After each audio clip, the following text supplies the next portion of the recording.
बिहार विधानसभा चुनाव 2020 से ठीक पहले खुद को मुख्यमंत्री चेहरे के रूप में प्रोजेक्ट कर सामने आई पुष्पम प्रिया चौधरी ने कई प्रत्याशियों को मैदान में उतारा है। जिन प्रत्याशियों को पहले फेज में चुनाव में उतारा है उसमें विक्रम से प्लूरल्स पार्टी के उम्मीदवार ममता मई प्रियदर्शनी भी शामिल हैं। प्लूरल्स पार्टी के विक्रम प्रत्याशी ममता मई प्रियदर्शनी की माने तो विकास क्रांति लाना उनका मुख्य उद्देश्य है। अपने विजन के बारे में मीडिया से बातचीत करते हुए और क्या कुछ कह रही हैं प्लूरल्स पार्टी के उम्मीदवार, आइए सुनते हैं।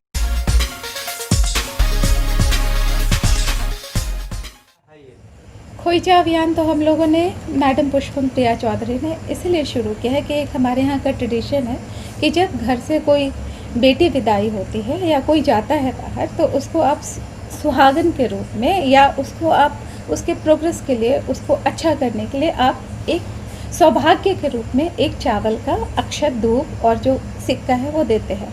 तो हमने अभी खोइचा अभियान का मतलब ये है कि आप मुझे जिस प्यार से और जिस सौभाग्य के साथ विदा कर रहे हो, हमारा वो कर्ज है आप पे और हम इस कर्ज को चुकाने आएंगे। हमारे लिए सारा हमारी फैमिली है, हमारा परिवार है और हम हर से खोइचा जितनी भी नारी है, महिलाएं मिलते हैं उससे हम खोइचा ज़रूर लेते हैं कि कम से कम हमें अपने सौभाग्य का प्रतीक दीजिए कि हम आपको सौभाग्य उसी रूप में लौटा पाएँ। मैम, आपकी पार्टी राजनीति की बात नहीं करने की बात कहती है। हम राजनीति कर ही नहीं रहे हैं ना। नीति का मतलब होता है, अगर आप एग्जैक्ट मतलब समझिए तो उसका मतलब है राज के लिए एक ऐसी नीति होनी चाहिए जिसमें सबको सुरक्षा मिले और प्रॉपर उसका शासन हो। राजनीति का मतलब है जात धर्म रूढ़िवादिता के नाम पे लोगों को इमोशनली भावनात्मक रूप से जुड़ाव करके वोट की राजनीति करना, और हमारी पार्टी बिल्कुल ये राजनीति नहीं कर रही है। इसीलिए हमने कहा था, पहले भी कहा है कि हम राजनीति नहीं कर रहे हैं, हम एक विजन और एक मिशन के लिए काम कर रहे हैं। बिहार के लिए टीम विजन क्या है आपका? देखिए, बिहार के लिए विजन तो आप लोग सब जानते हैं, बिहार का प्रोग्रेस करना, बिहारियों का प्रोग्रेस कराना। 30 इयर्स लॉकडाउन की जो मैडम बात करी हैं पुष्पम प्रिया चौधरी जी, वो 30 इयर्स लॉकडाउन में हमारे यहाँ कितनी चीज़ें हैं, कितने कुटीर उद्योग हैं, लघु उद्योग हैं, वो बंद पड़े हैं। मज़दूरों का यहाँ से विस्थापन हो रहा है दूसरे राज्यों में। हमारे यहाँ महिलाओं की, लड़कियों की सुरक्षा पे आपको एक प्रश्न चिन्ह लग गया है, जिसके लिए हम लोगों को विजन ओपन करना पड़ेगा। स्किल डेवलपमेंट के कोर्सेज शुरू करने होंगे। इतने बेरोज़गार नवयुवक हैं, अगर उन लोगों को प्रॉपरली स्किल डेवलपमेंट वगैरह के छोटे छोटे कोर्सेज शुरू कर दिया जाए तो उस हिसाब से वो आगे की तरफ जा सकते हैं। तो यही हमारा विज़न है कि प्रोग्रेस करना है बिहारियों का, बिहार के लोगों का, बिहार के जो मूल निवासियों का। मैम, अभी आपने बात की कि यहाँ के एजुकेशन सिस्टम की कि पूरे देश में लॉकडाउन जब था तो वहाँ पे ऑनलाइन क्लासेस चल रही थी। ये बात आपको पता है कि बिहार में पर कैपिटा इनकम सबसे लो है देश का। यहाँ हर कोई के पास वो स्मार्टफोन है नहीं। अगर सरकार ये चालू भी कर देती है ऑनलाइन क्लासेस तो कितने बच्चे उसमें शामिल हो पाते हैं?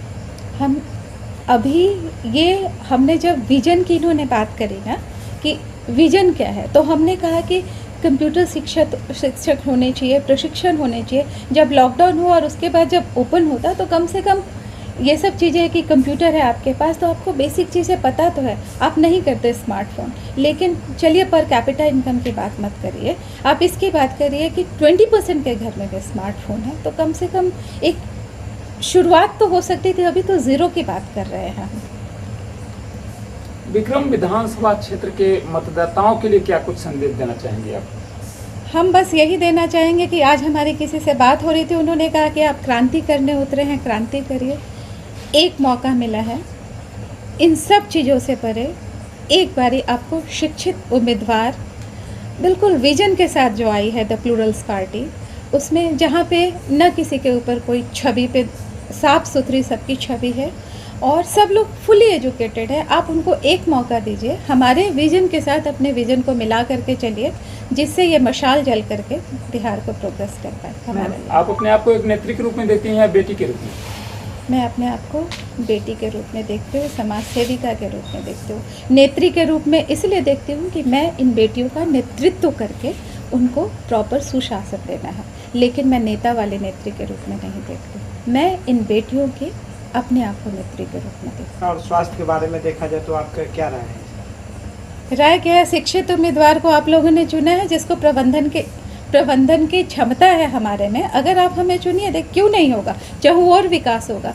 शिक्षा में ये जो सरकारी स्कूल्स हैं उसमें टीचर होंगे, उसमें टीचर होंगे, उनके प्रॉपरली टाइम पे आएंगे, बच्चों को पढ़ाएंगे, बच्चों को उत्साहित किया जाएगा कि आप जाइए।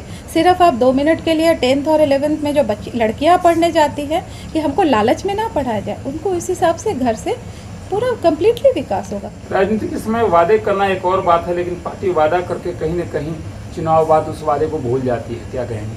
बिल्कुल, आप लोग बिल्कुल ऐसा प्रश्न इसलिए पूछ रहे हैं क्योंकि आप लोगों ने यही देखा है।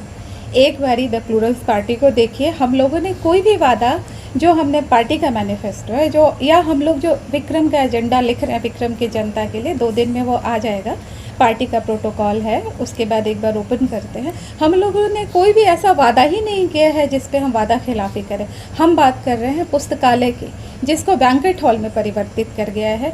जिसको भी पुस्तक से लगाव है, जिसको भी शिक्षा से मतलब है, हम उसकी बात कर रहे हैं। हम बात कर रहे हैं जो छोटे छोटे किसान हैं, वो लोग मजबूरी में किसान बन रहे हैं, तो हम चाहते हैं कि उनको थोड़ा सा कॉमर्शियलाइजेशन ऑफ द क्रॉप हो, उस तरह की खेती हो, पैदावार हो, जिससे हमारे किसानों की आय बढ़े।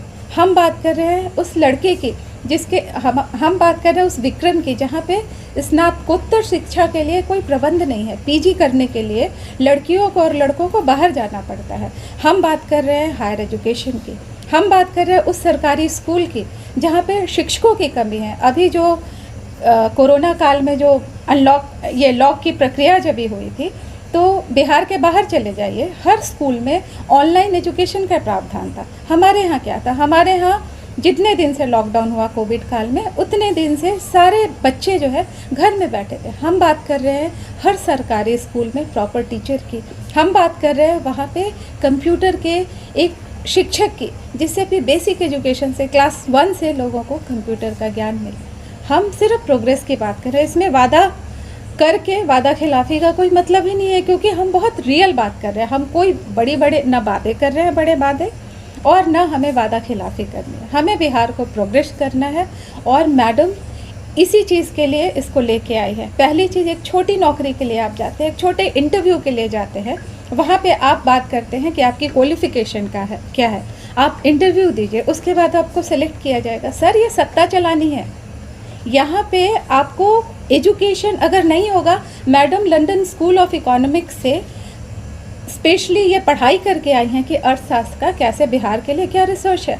हमने MBA किया है, मैंने मैनेजमेंट में PhD किया हुआ है। हम प्रबंधन की बात कर रहे हैं, हम सत्ता के प्रबंधन की बात कर रहे हैं। असली राजनीति यही है, सत्ता का प्रबंधन करना सुचारू रूप से। असली राजनीति मैं इसी को कहती हूँ, हमारी पार्टी द प्लूरल्स पार्टी इसी को असली राजनीति कहती है। आप एक महिला कैंडिडेट हैं, महिलाओं के लिए क्या कुछ मुद्दा है आपके पास?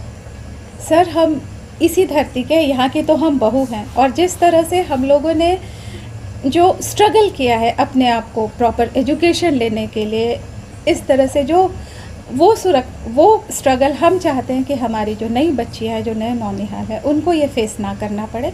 उसी के लिए महिला की सुरक्षा हो, लड़कियाँ स्कूल जाए, उनको कोई प्रॉब्लम ना हो, सरकारी स्कूल में, सरकारी कॉलेज में इस तरह की व्यवस्था हो कि वो अपने आप को सेल्फ इंडिपेंडेंट बनाए। लड़कियों की शादी करके और आपने पढ़ा लिया और अच्छा परिवार मिल गया, वो इम्पॉर्टेंट नहीं है। लड़कियों को आप सेल्फ इंडिपेंडेंट बनाइए, उनको इतना अपने आप में मजबूत करिए कि वो आर्थिक रूप से, मानसिक रूप से मजबूत होकर के हमारे देश की, हमारे राज्य की एक अच्छी सिटीजन बन पाए। आपने अपना राजनीतिक करियर की शुरुआत वैसे विधानसभा क्षेत्र से चुना है, जहाँ पे राजनीति के बड़े बड़े दिग्गज नेता थे। हमने प्रतिद्वंद्विता की तो बात ही नहीं करी है।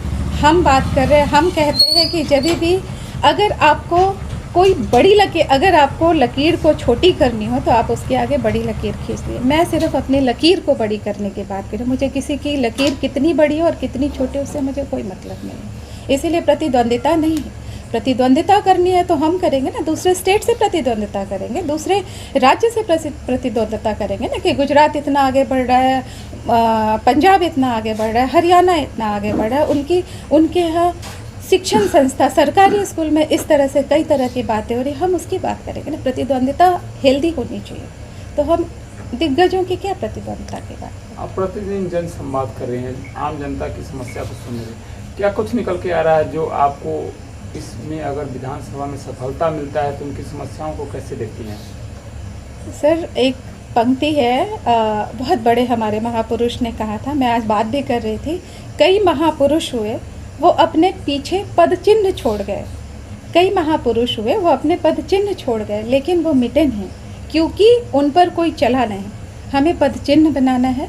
और जो हम 2 दिन 3 दिन से जो विज़िट कर रहे हैं, जो जनसभाएं कर रहे हैं, युवाओं में इतना उत्साह है कि मैं जाती हूँ और सामने पूछती हूँ तो वो लोग हाथ जोड़ के खड़े होते हैं कि आप ममता प्रियदर्शी हैं, आपके साथ हम फेसबुक पे लाइव है, आपके साथ फेसबुक एक लाइक्स पे देखिए 15-15 हज़ार लोग लाइक कर रहे हैं। युवाओं में आक्रोश है, युवाओं में क्षमता है कि वो कर सकते हैं, अपने आप को बढ़ा सकते हैं आगे। पर ये जो लिमिटेशंस है, हम सिर्फ लिमिटेशंस की बात कर रहे हैं कि इसको ब्रेक किया जाए। उसके बाद देखिए ना कि हमारे यहाँ इंटेलिजेंस की भरमार पड़ी हुई है, और इसीलिए और यहाँ विक्रम चुनने का मेरा सिर्फ एक ये था कि मैं यहाँ की बहू हूँ, तो मैं अपनी जगह से क्यों ना शुरू करूँ। यहाँ रह कर के यहाँ की जो समस्याएं हैं बहुत करीब से देख रही हूँ। यदि आप इस विधानसभा क्षेत्र से लीडर चुनकर आती हैं तो क्या कुछ समस्या है जिसको आप प्राथमिकता के रूप में देखती हैं? जैसे हमने बताया कि 4-5 पॉइंट्स जो हम बात कर रहे हैं, ट्रॉमा सेंटर को प्रॉपर सुचारू रूप से चलाना है। यहाँ पे रेफरल सेंटर नहीं है, रेफरल सेंटर है उसमें प्रॉपर इमरजेंसी वार्ड नहीं है जिसको ढंग से हो, सरकारी मेडिकल डॉक्टर्स हो, सुचारू रूप से ये सेंटर चले, ट्रॉमा सेंटर चले। जैसे पुस्तकालय की मैंने बात करी, उसमें पुस्तकों के कम से कम निःशुल्क पुस्तकें उपलब्ध हो कि कम से कम हमारे बच्चे जा कर के ज्ञान प्राप्त कर सकें जिनको किताबों की कमी होती है। हम इसकी बात कर रहे हैं, हम किसानों की बात कर रहे हैं, जो हमने डिस्कशन किया भी। लड़कियों के लिए पीजी का जो नहीं है इतना, अगर हायर एजुकेशन लेना है तो उनको यहाँ से बाहर जाना पड़ता है। कई मजबूरियाँ हैं जिसके चक्कर में ये लोग बाहर नहीं जा पाते हैं, हमें उसको भी देखना है। तो ये जो बेसिक कॉमन प्रॉब्लम्स है हमें उसको देखना है। कुम्हारों के कल उसमें गई थी मैं, वो बेचारे अभी भी गरीब पड़े हुए हैं। बाहर में हमारे जो मिट्टी के बर्तन हैं इतना महंगा बिकता है। अभी हम ऑर्गेनिक और बात कर रहे हैं कि बायोडिग्रेडेबल वेस्ट नहीं करना चाहिए, उसमें ये मिट्टी के बर्तन कितने उपयोगी हो सकते हैं। हम चाहें तो इसको प्रमोट कर सकते हैं उद्योग के तौर पे, जिससे इन लोगों को भी मूल्य मिलेगा और ये लोग गरीबी रेखा से थोड़ा सा ऊपर हैं, तो हम उस क्षेत्र में काम करना